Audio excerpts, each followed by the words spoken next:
Kill me. Hello and welcome Please, stop him.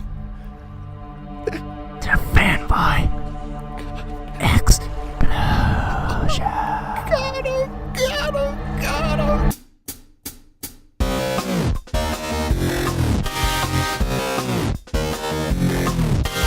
You are now in the zone with Fanboy Explosion.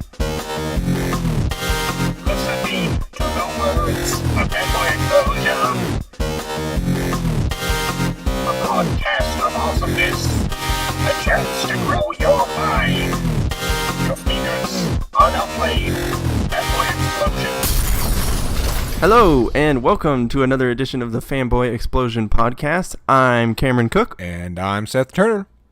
and today we're going to be talking Steam, everything about Valve's distribution platform.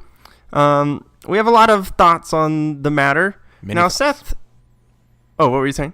Oh, I said we have many thoughts on Steam. As we do on just about everything video game related. Yep.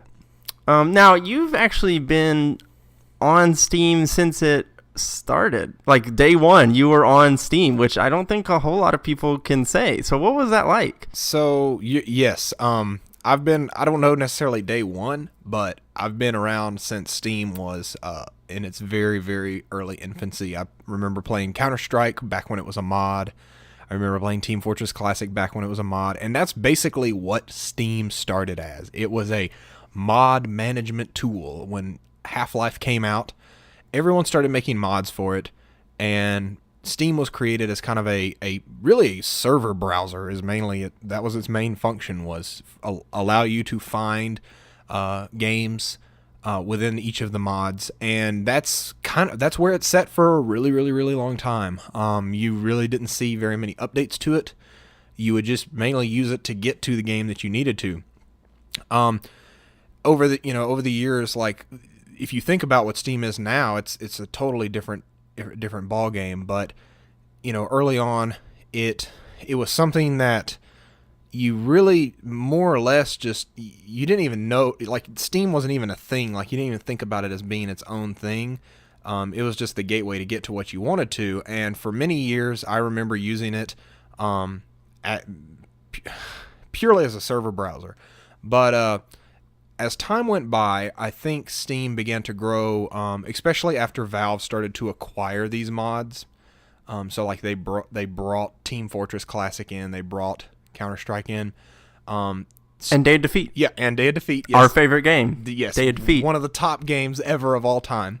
Then Steam started to get a little bit more important, because that was the way that you basically got the updates for those games. Like, before, it was more just a server browser, but then it turned into like the update platform, because all of that was under Valve now.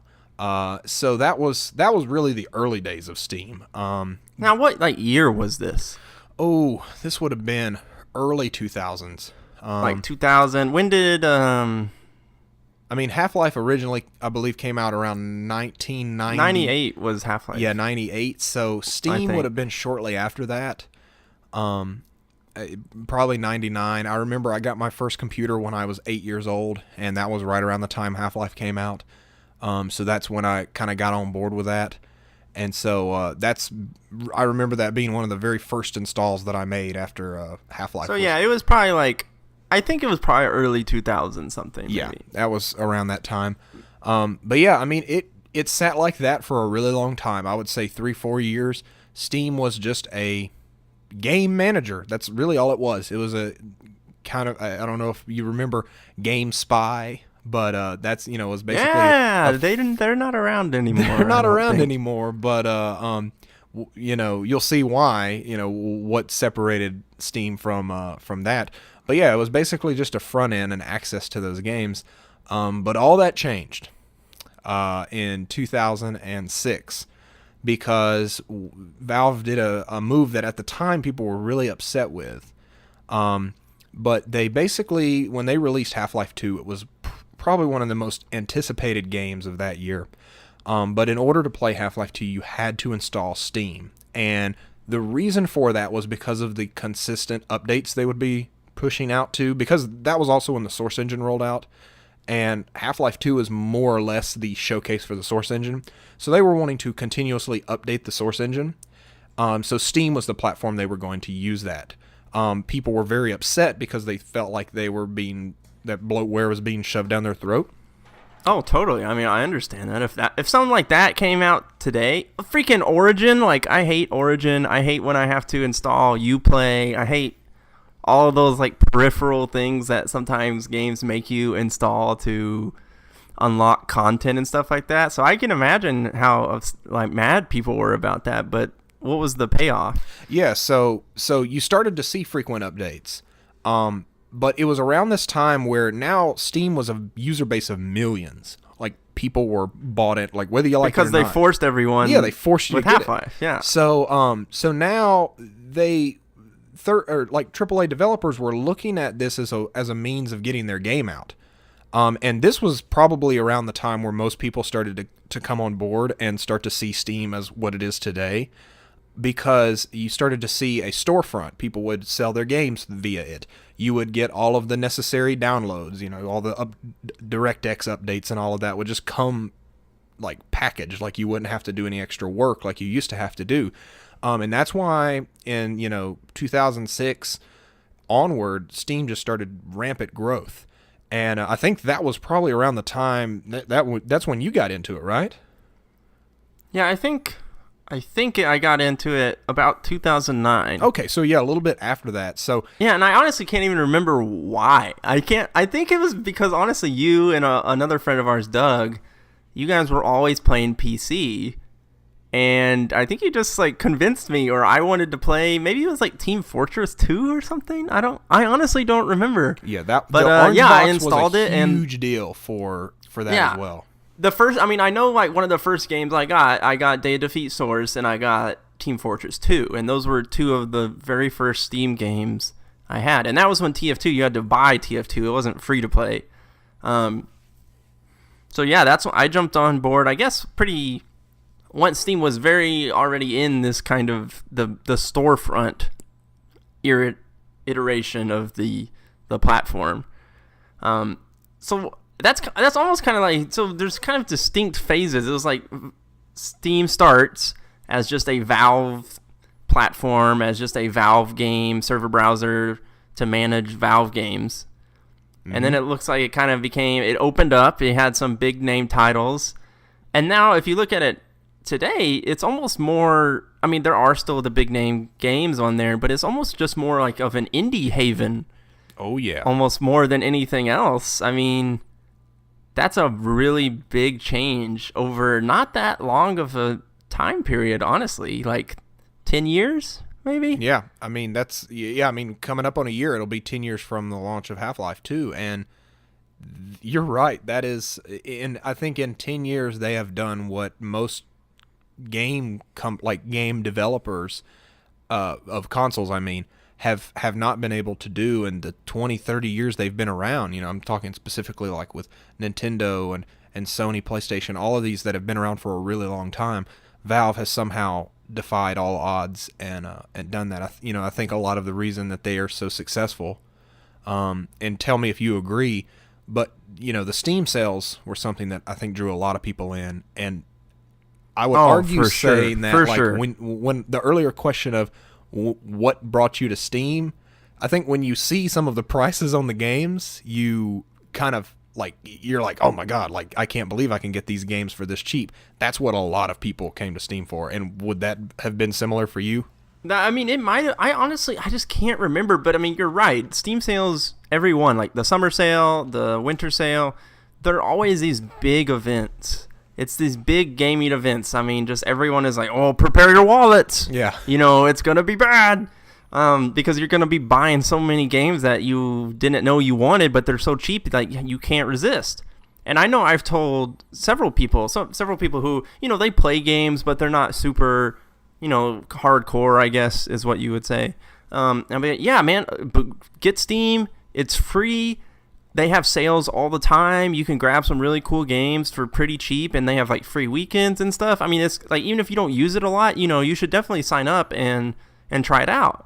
And I know I've gotten several people I know to boot up Steam just for that reason. And I mean, my pitch, so to speak, for them is the sale. It's like the sales. That's why you want to be there. Yeah. And I mean, I guess, yeah, I think that's true. That built upon that sale, the sale idea of the event-like nature of it, built upon that already pretty big, base they had with the Half-Life crowd, and just grew it into a phenomenon.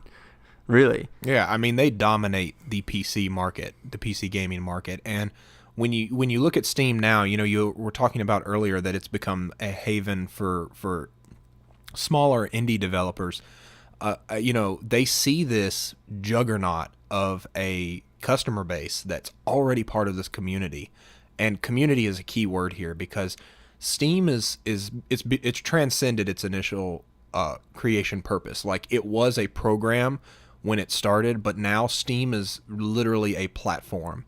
It is it's not so different from like Xbox Live or it's PlayStation right Network. You have a friends list, you have groups, you have all kinds of different features you can take advantage of to connect with people. Yeah, and we'll talk a lot about, kind of each of those modules a little bit. But I mean, the sense of community that it has is something that's kind of unprecedented. And during, when they developed the store, going through these sales, it's became notoriously bad for just buying tons of games, right? So there needed to be some kind of structure for that. So I remember specifically the reviews that they rolled out for games were a really big part of that, and that would have been probably right around that time that a little bit after that, but basically, rather than just being a storefront, Steam became good stuff comes to the top, bad stuff doesn't, and I think that paved the way a lot for where Steam is now with all of the indie developers and things. So what are your thoughts as far as Steam? Because now we know it's very much an indie focused thing. But do you think that Steam do you think it's better served as an indie platform, or do you think that having a higher barrier of entry, but being a little bit more selective, what do you think was better for that? Yeah, I mean, that's a really good question. And I think a lot of people have thought long and hard about this, probably, Valve most of all.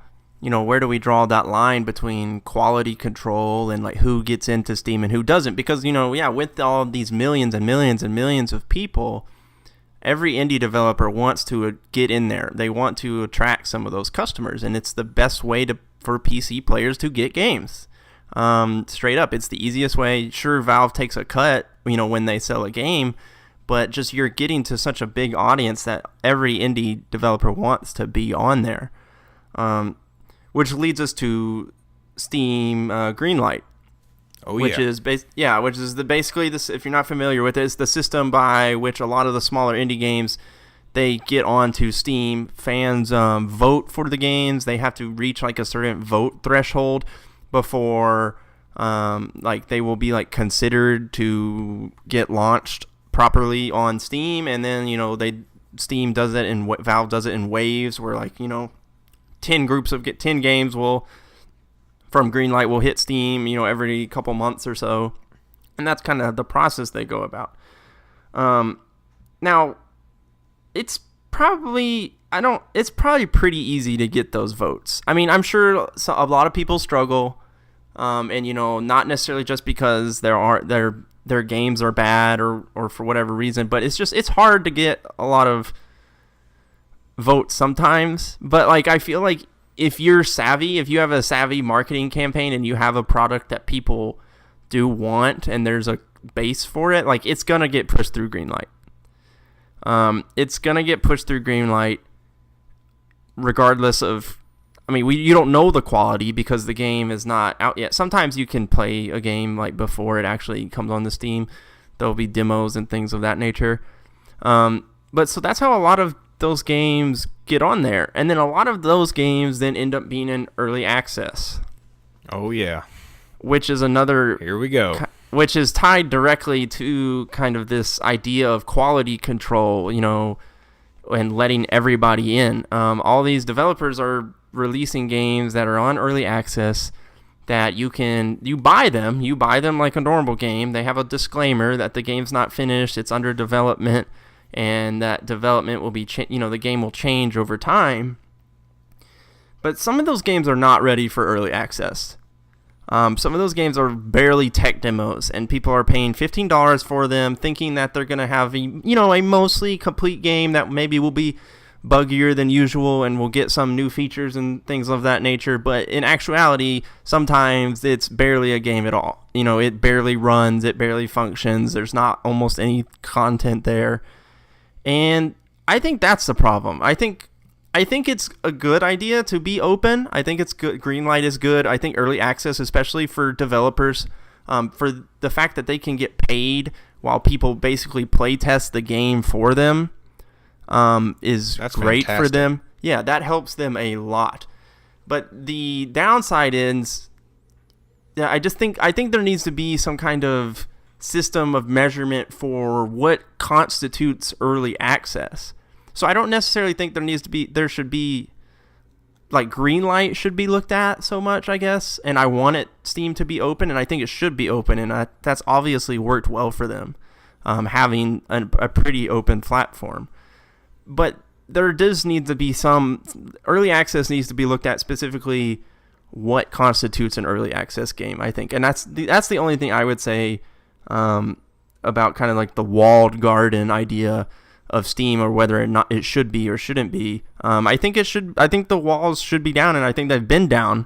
But that doesn't mean you can't have guards patrolling the market, so to speak, making sure that there are not early access games that are taking advantage of people. Frankly, that's the only thing I would say about that whole situation.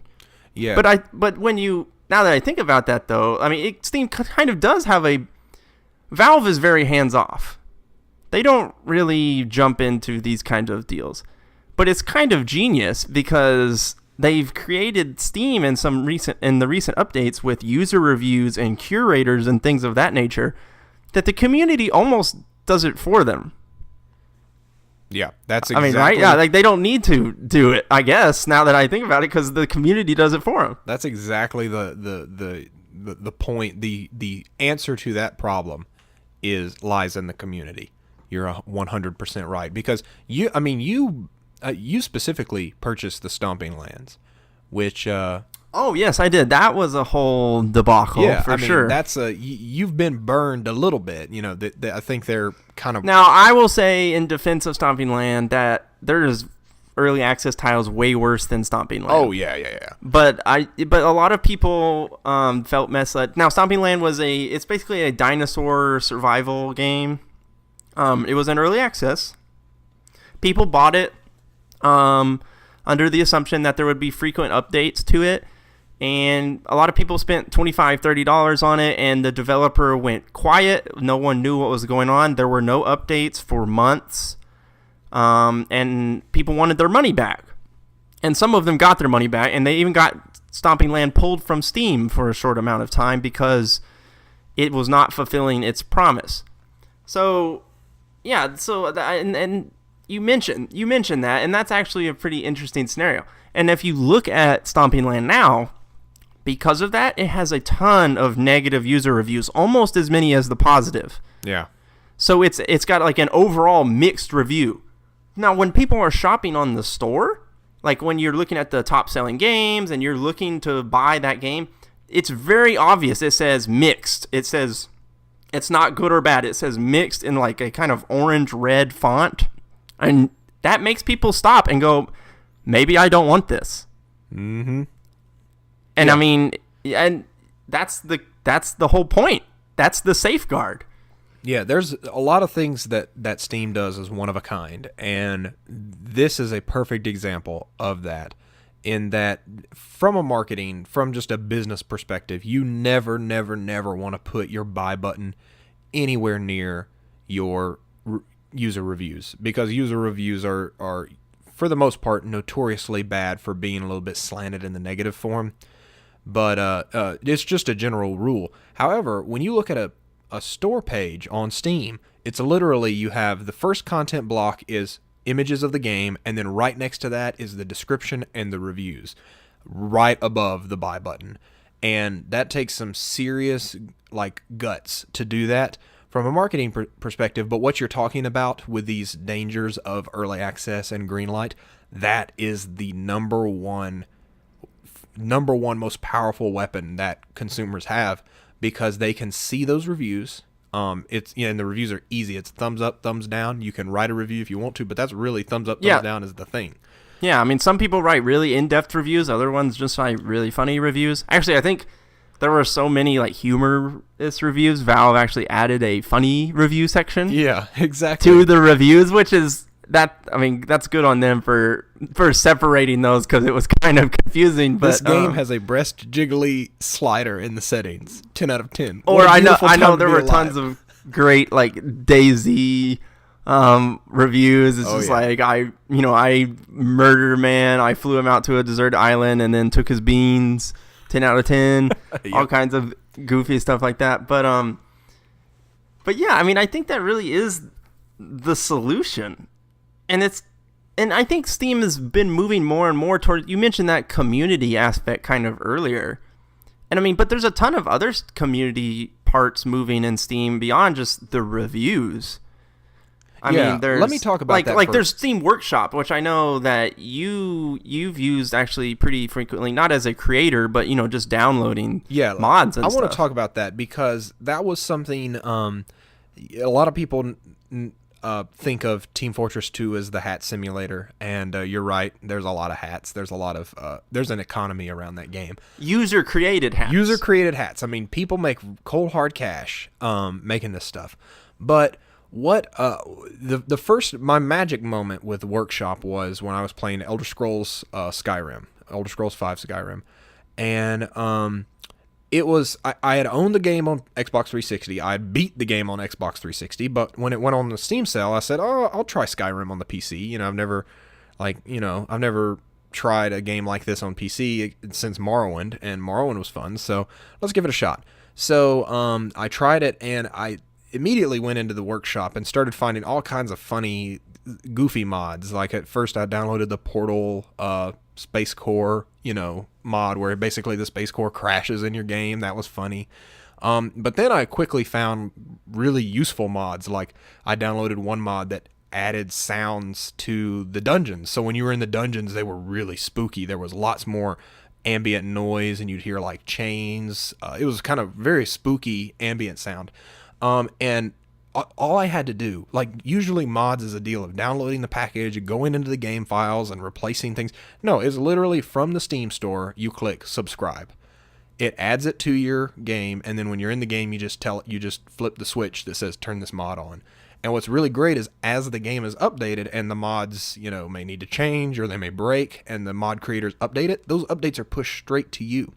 So you don't. That's painfully simple. It's so simple, and it took that earlier thing I was talking about, where Steam did for PC games what consoles did for games. It made it so simple. You just install the game, it downloads all the DirectX junk, all that junk for you, and just made it click and go.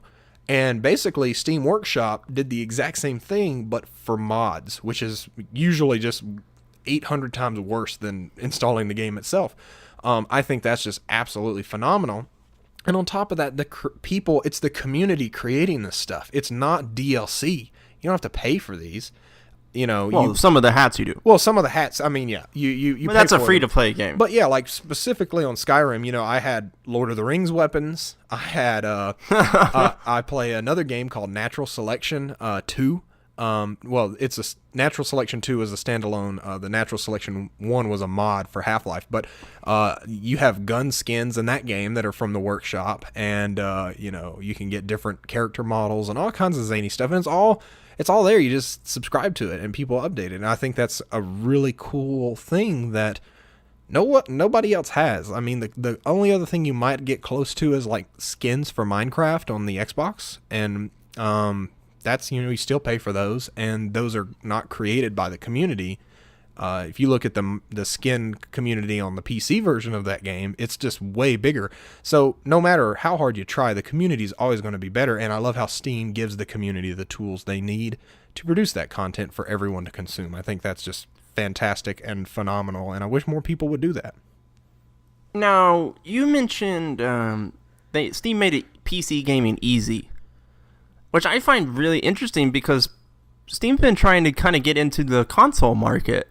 They've been trying to break into the living room with Steam machines, which are basically like mini Steam-powered consoles. And they have big picture mode also, too, right now. And they have Steam OS, which is, I mean, that's kind of a separate thing, but that's what the Steam machines run on, or will run on when they come out. I mean, Valve's even making a controller. Yeah. And so, like, why are they pushing in, like, I guess you come from a PC background, for a long time you were primarily PC. Like, why would Steam and Valve try and push into the console market? Well, I think that the answer to that question has changed with the definition of what a gamer is. You know, it used to require a technical mind to play PC games, and Steam helped a lot with that. But the honest truth is that there are way more people out there who just want a box that they can plug in and play and enjoy games on than there are people who enjoy just like tinkering and doing that. So I mean, that's why I have my Xbox instead of a super good computer that I upgrade every like couple years with a new graphics card. I just don't want to mess with any of it. Yeah. And at the end of the day, I think that the more choices you give your customers, the better you're going to be. That's just hands down. Like, let the tinkerers make their super powerful PCs and roll with that, but make it where if I want to go out and slap down $400 and take home something that I can plug in and start playing, let me do it. And I think that's what Valve is doing. Valve is very aware of their market. And for a very long time, Valve has dominated their market simply because they were there first. You know, they were the first ones there. But Microsoft's recently been making moves, especially with Windows 10, into PC gaming. And that is going to steal. I mean, a lot of those decisions are from the Windows App Store, not from the Steam store. So Steam is very aware that competition is soon going to be knocking on their door, and it's serious competition. And so now they already have some competition. They have like Origin, which is EA's digital game service. They have Good Old Games, which sells like primarily older games. But yeah, neither one of those are on the same level of. And there's a lot of stores out there. There's a lot of other smaller ones. Yeah, catch is that most of these stores, like if you think about Humble, like Humble's an amazing store to buy games from. But when you buy them, most of the time you're getting Steam keys. So that's where I'm talking about. They're a platform, not just a store. They're not just a program. They're a platform. Other people sell things for their platform, and that makes them an industry leader. But jumping back, to big picture and Steam machines, I really wish that Valve would commit. I think they have a big commitment issue there. They need to figure out what they're going to do and do it, rather than continually delaying it. When did they announce it? Because it was supposed to come out. Steam machines were supposed to come out last year, along with the Steam controller. Yeah, wasn't it CES last year?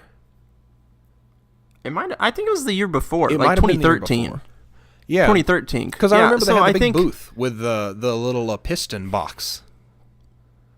Yeah. So, and they've delayed it like indefinitely, I think, and that's weird. Because I mean, I thought Steam machines were, honestly, I still don't really understand them.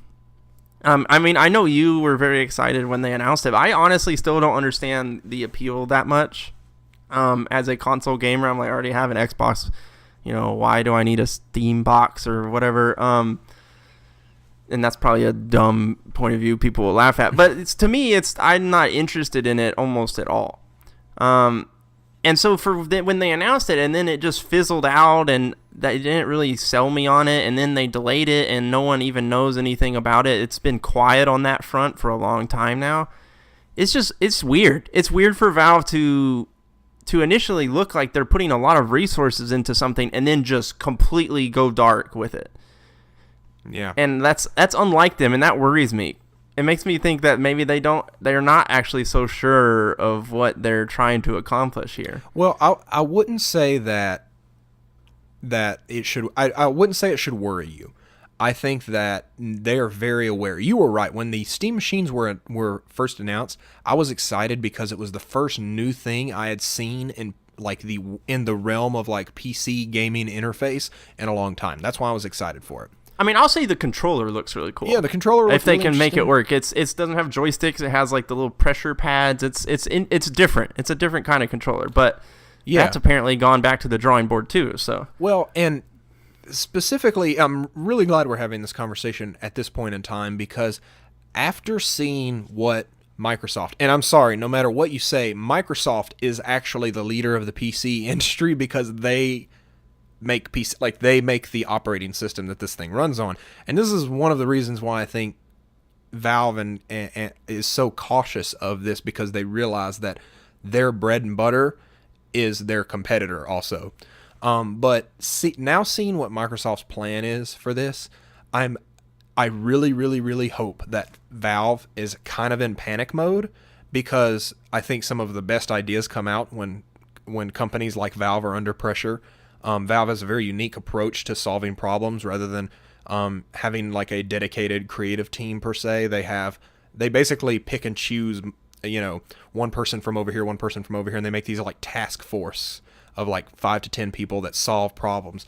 So I'm hoping that what's happened right now is that they've realized, okay, guys, maybe Linux isn't the best choice for us at this point for SteamOS. Maybe the Steam box needs to be rethought. The controller needs to focus on, its strengths.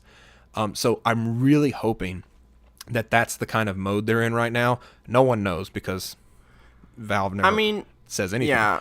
They play it close to the chest, and they're not going to release something until it's absolutely ready, as we've learned with Half-Life.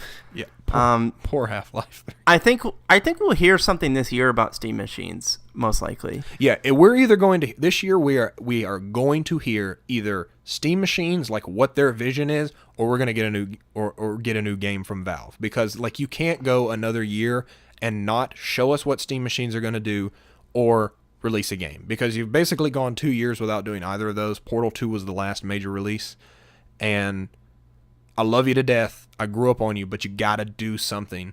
You can't, and given they are developing Steam, but like you got to give people a reason to stay. We have a Battle.net client now. We have Origin that Microsoft's moving in. The competition is hotter than ever, and Valve needs to show a little bit of their hand so that we know, hey, this is and not just us, but developers, I think, know that this is the platform for you. You need to be on Steam because we're going to help you get your game to more people.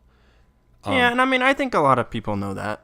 I think a lot of people, developers already, Steam is their go-to service and distribution platform, but it'll just be interesting. It'll be interesting to see how they do in the console market, and it'll be interesting to see how their vision has changed now that they've gone quiet about it for an extended period of time, for them to come out and kind of say, this is what's new, this is when they're going to come out, this is exactly like our vision, and for them to be a little more clear about it than when they were initially rolling out some of that stuff. Yeah. And you can tell that Valve is trying to implement, they're trying to fill in the gaps. They've innovated so much in so many areas. They're trying to fill in the gaps. A perfect example is Steam Broadcasts. This is a feature that, for a long time has been dominated primarily by Twitch. They are the ruler of game streaming. But Steam Broadcast is a very powerful platform that is, in my opinion, a lot more open, because you don't have to set up special equipment, you don't have to run special stuff, you just start playing your games. Yeah, it does what Valve does best, is they made it easy. Yeah, super simple. So I'm actually surprised. This is one of the rare cases where Valve wasn't ahead of the curve, and they're jumping into this, kind of after Twitch is this established dominating force, which usually Valve gets ahead of those kind of trends. But have you used Broadcast a lot? I think I've experimented with it a little bit. My computer and connection isn't amazing, so I don't think my streams are very good, but I I don't think anyone's ever watched me play, but I have watched a couple of streams on it, and I mean it works as advertised. It is it's very simple. That is the key word in all of this, is it doesn't require any effort at all. You just click on someone's name and say watch them, and you can turn that feature off, of course, if if you don't want to share your gaming sessions. But yeah, I mean that's an example right there that Valve realizes that there are markets that need to be hit, and that if they don't have I think that their approach to streaming is really great. At experimenting with Twitch recently, it's kind of confusing if you're new to it, whereas Steam Broadcast is not. It's very simple. So I think that whatever Valve's going to do in the future, it is going to work, and they're going to make sure it works before they click the go button. I think we both agree on that point. Yeah. I think we both agree on that point, and that's probably why we will never see Half-Life 3. Man, that game, that's going to be the managing expectations at that point. The hype for that will be it'll be unmanageable by all means and well, that's good, because you'll be dead when it comes out. My Probably. grandkids will be able to enjoy it on their Oculus 47s, and it'll just be great. You are Gordon Freeman. Yeah, you'll become Gordon Freeman. So hopefully we'll see that. But I mean, all in all, Steam, this is I think this is a crossroads for Steam. Wouldn't you agree? This is a point where they're either going to succeed or they're going to fall into a complacent, strategy of, we're just going to make some money around the Steam sales and then keep rolling out little tiny features from time to time. Oh, yeah. I mean, I think they've got to decide on the future. They've got to decide how all in they're going on, or if they're going all in on the living room market, if they're going for Steam Machines, if Steam Machines is, Steam 2.0, or if it's this little added extra peripheral that will have a very small market. Is it going to be a competitor with Xbox, or is it going to be a competitor with Ouya? That's, I think, what the question is right now. It's a dangerous comparison to make. It is a danger. Oh, and they're in a bad spot. It's not easy to break into the console market, as we've seen. It's not something that's so simple. The biggest and I think thing that's what we'll see. That's the question, and I think that's what we'll see this year. Yeah, their biggest asset is going to be the games. Games. That is, people buy the game machines to play the games. If you can bring us the games, we'll buy the machines. That's it. Yep. And I think that's a pretty good stopping point. Yeah. I think we've hit just about everything we wanted to talk about. So, yeah, definitely. Viewers out there, let us know what you think. If you have questions about Steam, zap us an email at fanboyexplosion@gmail.com. We want to hear what you have to say. We want to hear what you think. And if you have questions for us, definitely let us know. So, yep, you can actually tweet us. You can tweet me at COOKGamer. And you can tweet me at Darth Turner. If you want to tweet to us individually, or you can just tweet at Fanboy Explosion, and we'll get it as well. So make sure if you're listening here, you're probably listening on iTunes. Awesome. Make sure to subscribe. Make sure to leave us a good review. If you're listening on YouTube, make sure to subscribe there as well. We have video content that goes up most days each week. And if you don't want to deal with two different platforms or multiple platforms, just go to fanboyexplosion.com. It's way easier. We got everything right there. It's so super simple. But other than that, that's all we got for Steam right now. We'll see how they do in 2015. I'm sure we'll have another discussion, hopefully before too long. Hopefully they bring the news pretty soon. We'll talk about it when they announce Half-Life 3 at E3 this year. We'll have another. It'll be 30 minutes of Seth squealing like a child. Oh, we'll just upload. Yeah, it'll just be a 30-minute just high pitch note, and that'll be the podcast. That'll be that week's episode. But anyways, thanks so much for joining us, guys. It's been good listening or good chatting about something that we've wanted to talk about for a little while. So we'll see what they do in 2015. Thanks for listening, and we'll see you next time.